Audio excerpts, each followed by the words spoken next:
मैंने हमेशा तुमसे झूठ बोला कि मुझे तुमसे मोहब्बत है।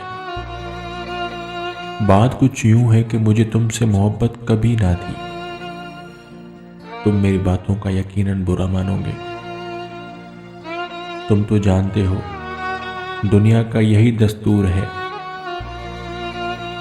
आज तुमसे मेरी आखिरी गुफ्तगू है, इसलिए मैं सच बोलूंगी। क्या तुम मेरी बातों पे यकीन करोगे ना? मैंने जो तेरे नाम से अनकहे उन्वान लिखे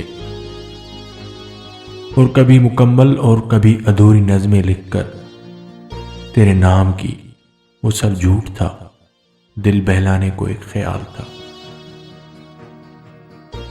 तुमसे बात करते करते जब मेरे आंसू बहने लगते थे, वो सब फरेब था। आज बस मैं तुमसे सच ही बोलूंगी, लेकिन मैं तुमसे एक आखिरी झूठ बोलना चाहती हूं। मुझे तुमसे मोहब्बत है, मुझे तुमसे मोहब्बत है। मेरी वाल पे हर लफ्ज तुम्हारे लिए है। मैं तुम्हारे बिना कुछ भी नहीं हूं, फकत एक जिंदा लाश हूं। ये फकत तुमसे झूठ बोला है, ये फकत तुमसे झूठ बोला है।